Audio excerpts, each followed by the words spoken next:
Bonsoir à tous, très heureuse de vous retrouver pour une nouvelle édition du 19h. Voici les titres que nous allons développer dans ce journal.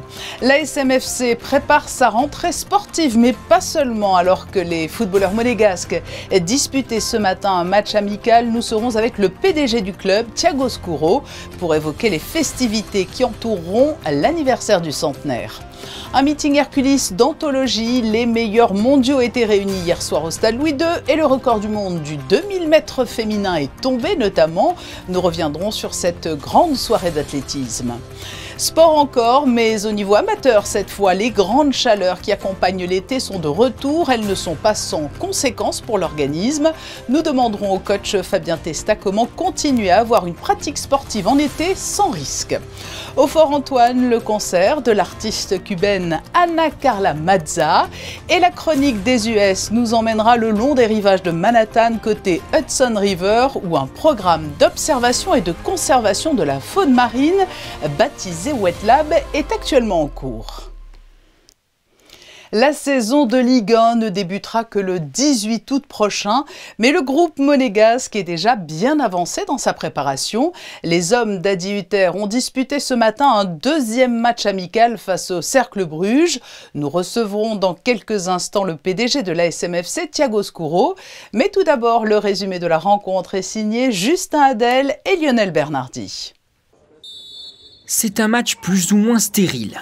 Des occasions, certes, mais à la finition, les deux équipes ont du mal. L'AS Monaco n'a pas réussi à faire la différence face à ses cousins du Cercle Bruges. Le duel traditionnel n'a offert que 2 buts, le tout uniquement pendant la première période et en l'espace de 5 minutes. Le Cercle ouvre le score à la 10e minute sur pénalty. Après cette faute, les rouges et blancs se mobilisent et trouvent la brèche. Centre de Diop pour une tête croisée de Kerrer qui finit dans le but à la 12e minute. Puis, plus grand-chose.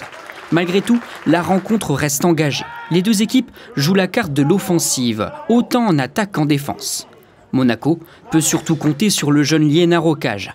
Il est même décisif sur de nombreuses occasions. Le match aboutit sur un nul. Score final 1-1. L'ASM FC se remet en marche doucement. Cette rencontre était surtout l'occasion de tester de jeunes joueurs issus du centre de formation. It's a similar situation than last year.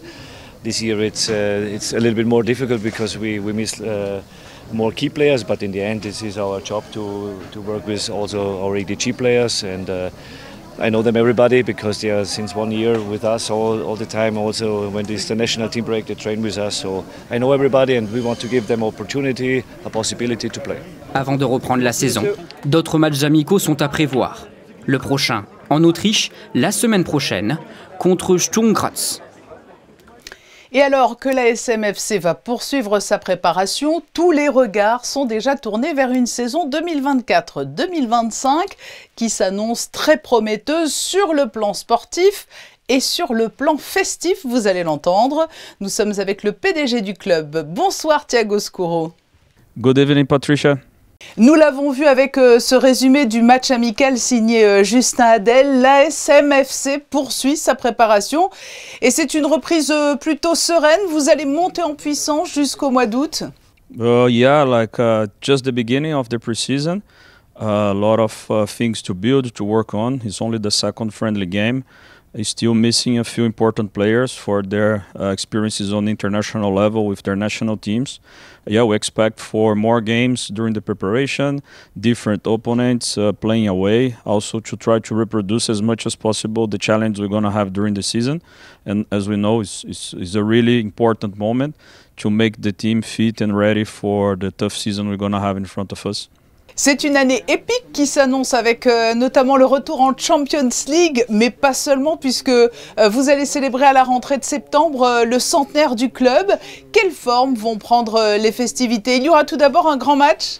Yeah, it's a very special season to all of us inside the club, especially to our president, Dimitri, because the last 12 years supporting this organization, investing a lot, trusting on the football development to put Monaco back on the top of French football. Well, his history itself shows how important is this involvement, how important is his leadership. and also having the chance to be here to celebrate the 100 years of the club. With several events, including this match in September, which we are fully committed to produce a very nice experience, a very nice match day to all the supporters, to all our community. So yeah, we are all very exciting for what's coming. Et quels seront les autres événements marquant ce centenaire? Well, the centenary is full of celebrations for the whole season, full of details which makes a big difference. We can start for the jerseys. We already announced the first one, the traditional La Diagonale, with a lot of details, bringing back the 8 French titles on the jersey with details, which reproduces the jerseys that Monaco used during this journey.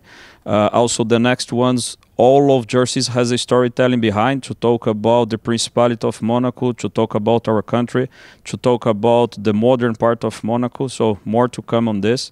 Also, we already mentioned the match in September, which is a big moment to all of us.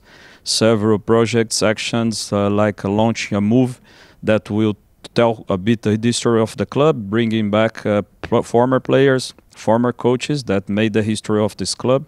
A book to celebrate as well. Well, we have a lot of things to show for our fans and for you guys during the season to celebrate this unique season, which is 100 years anniversary, is a very special moment. Thiago Scuro, une question peut-être un peu plus personnelle. Cela fait maintenant 1 an que vous êtes arrivé en principauté. Tout est allé très vite, directeur sportif, puis PDG. C'est un bilan positif après une année? Yeah, it is. Actually, to me, it's never about myself. It's about being part of an organization. The success of our club starts in our president, on his vision, on his mentality and his guidance. Then, of course, we go to our head coach, Ad Hutter, and the technical staff doing a great job, players. We have a good people also on the business side of our club, on marketing, communication, commercial. So it's a pleasure to be here, being part of this. It was my first experience abroad my home country, which is Brazil. And everything is running well thanks to the quality of people we have on this organization. And I hope to keep helping and support SC Monaco to growing on the next steps. Et puis, les supporters et les passionnés de foot sont sur le qui-vive. Il y aura des surprises en matière de mercato. Always have surprise on Mercato, like it's just beginning. We are working strongly to make ourselves able for facing our goals. Our main goal is to be back on Champions League on season 25-26, so which means being on the top of the league. Besides that, we have the challenge to play a new format of Champions League, which is going to be very exciting. 80 different opponents, 4 home, 4 away, and we are working for that, not only on players, but also on the staff.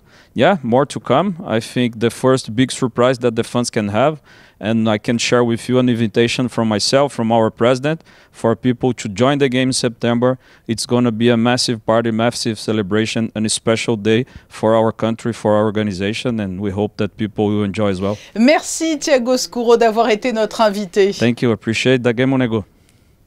Et les footballeurs monégasques préparent leur saison, tout comme certains des athlètes qui tenteront de décrocher l'or aux Jeux Olympiques de Paris 2024. À 2 semaines de la cérémonie d'ouverture, le meeting Hercules a fait office hier de répétition générale et certains ne sont pas venus pour faire de la figuration. La tradition monégasque a encore une fois été respectée avec de nombreux chronos de très haut niveau. Frédéric Elion, vous étiez au Stade Louis II hier soir avec Hugo Comaza. Quelles ont été les performances les plus marquantes ?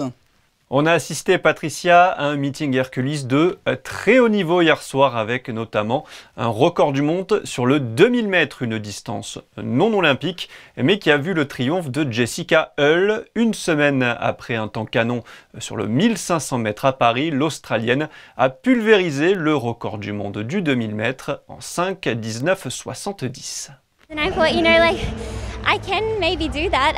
I didn't anticipate running as fast as I did on Sunday to then have to springboard back off that. But yeah, I think it's different. I'm learning to embrace it. I think it's everything. These are moments I've dreamed of since I was a little kid. And in 2010, I remember watching Ryan Gregson break the Australian record here and thinking, how cool is this? Like, I want to be there one day. And then to sort of be able to do this tonight, it's a full circle moment, and I'm just so proud of myself.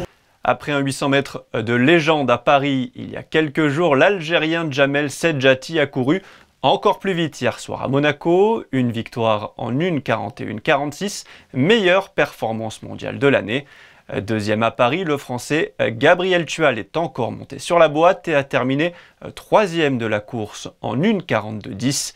Moins fluide qu'à Paris, mais une confirmation à l'approche des Jeux. Je suis satisfait, j'ai fait quand même quelques erreurs, j'ai beaucoup couru au couloir 2. Il devait y avoir un deuxième lève, sauf qu'il n'était pas là. Donc c'était un peu compliqué à gérer finalement au rabattage et je me suis pas super bien placé. Ouais, et puis après j'ai fait pas mal d'erreurs tactiques dans la course, courir au 2, accélérer, ralentir, enfin c'était pas top, donc je pense que c'est ce qui me coûte le... je pense que ça aurait pu descendre encore un petit peu plus, mais bon, l'enchaînement il est très très bon. Je pense que j'ai pas grand chose à dire sur ma forme et j'arrive vraiment confiant pour Paris, quoi. Autre performance de très haut niveau, Patricia, sur 1500 mètres, Jakob Ingebrigtsen a signé la meilleure performance de l'année et le 4e chrono de tous les temps. Une victoire maîtrisée en 3:26:73. Le Norvégien visera un deuxième titre olympique sur la distance à seulement 23 ans. There's never 100% guaranteed that you will, do your personal best. But I've been feeling, better and better every session, every week this summer. So it's a great experience. Of course, very good for going into the pre-camp and the Olympic Games. So it's a good feeling. La course que tout le monde attendait, c'était le 400 mètres haies masculin avec, sur la ligne de départ, les 3 athlètes les plus rapides de la planète sur la distance. Rai Benjamin prend un ascendant psychologique à quelques semaines des Jeux, avec une victoire en 46:67 devant ses deux grands rivaux, Karsten Warholm et Alisson dos Santos. It feels good that I can come out here and run a good race against this field, which will more than likely be the final in Paris. So take it with a grain of salt, forget about it, because I know these guys are going to go back home and work really hard, and I have to do the same thing too as well to be ready to go in Paris. Sur 110 mètres haies, autre victoire américaine, Grant Holloway coupe la ligne d'arrivée en premier en 13:01. Déception en revanche pour Sacha Zoya, le jeune Français vainqueur de sa première course en Diamond League à Paris dimanche dernier, termine 5e en 13:25. J'ai tapé pas mal de haies, ça m'a pris du temps à me remettre dans les cadences. Après je fais 25 comme ça, du coup c'est bon. Mais bon, c'est pas la course que je voulais aujourd'hui. Mais on donne rendez-vous à la prochaine compète, quoi. Quincy Hall remporte lui le 400 mètres en 43:80, une course particulière pour Théo Andan qui a débuté l'athlétisme à Monaco et qui a pu se mesurer au meilleur chez lui sur cette manche de Diamond League. C'était une superbe expérience. Je serais content d'avoir couru ici. J'étais un peu ému avant la course parce que j'entendais tout le monde qui m'encourageait. Je suis un peu déçu de ne pas avoir fait ce que je voulais faire. Là, je pense que après le couloir 1 c'était difficile, mais je suis un peu déçu du temps quand même. La saison n'est pas finie, je me suis qualifié au JO avec le relais, donc c'est vraiment quelque chose de top et j'ai hâte d'y être. Et on suivra les performances de Théo Andan et de tous les autres athlètes présents sur ces Jeux Olympiques à Paris, Patricia. Début des épreuves d'athlétisme le 1er août. Merci Frédéric pour ce point complet sur les résultats du meeting Hercules. Prochaine étape de la Diamond League le 20 juillet avec le London Grand Prix. Voilà pour l'actualité des professionnels, mais les sportifs amateurs, eux aussi, profitent pleinement de cette période estivale. Nage en mer, jogging avec vue imprenable sur le littoral, mise en jambe à vélo sur la basse, la moyenne ou la grande corniche, golf sur les hauteurs du Montagel. À chacun son sport, mais attention, la chaleur estivale demande de respecter quelques précautions.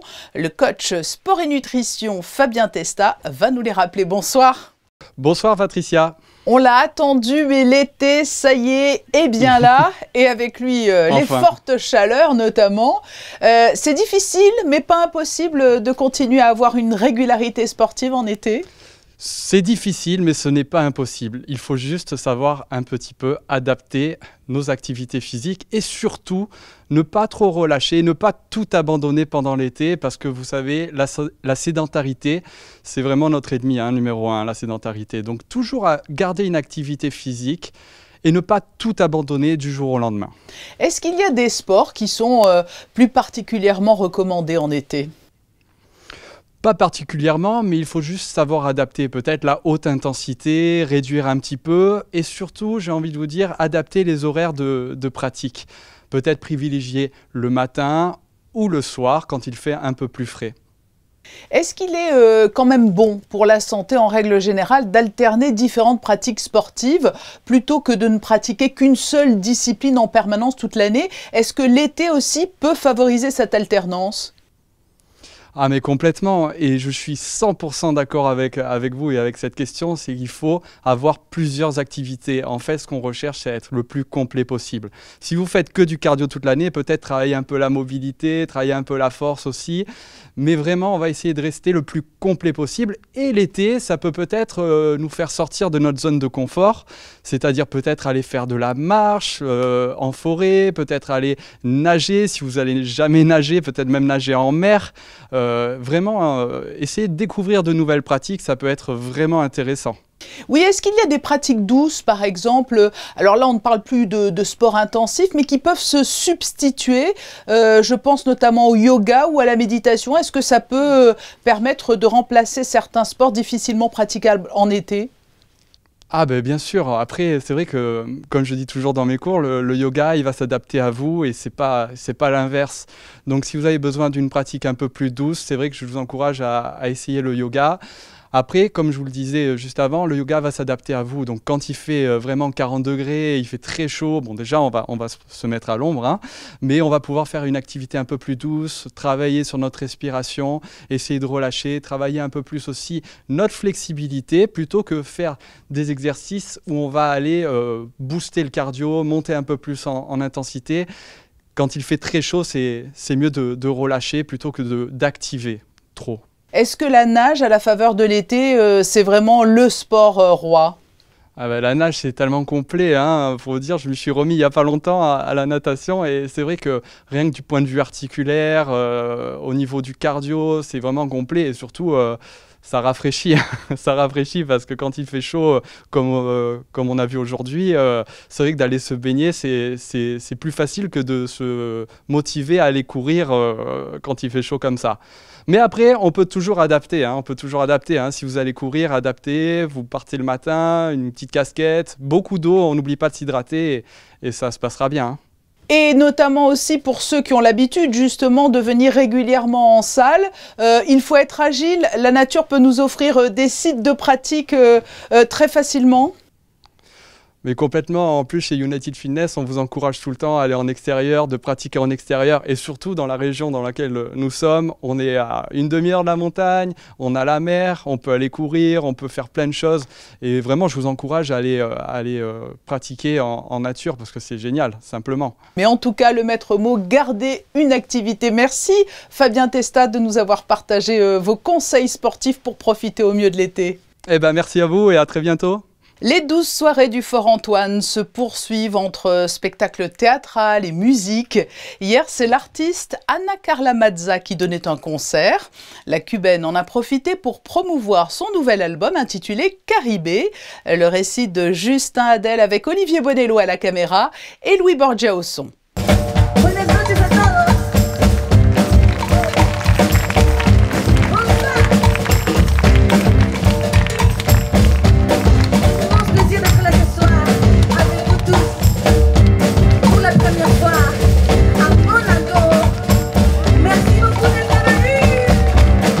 Elle est élégante. Sa musique l'est d'autant plus. Son charme rappelle Cuba. Vendredi soir, le Fort Antoine vibrait sous le Latin Jazz d'Ana Carla Mazza. Le tout accompagné des notes d'un violoncelle sans barrière. Le mélange de styles est frappant et fait toute l'originalité du nouvel album présenté par cet artiste né à La Havane. Peu avant le concert, elle décrivait cette soirée comme étant avant tout un voyage.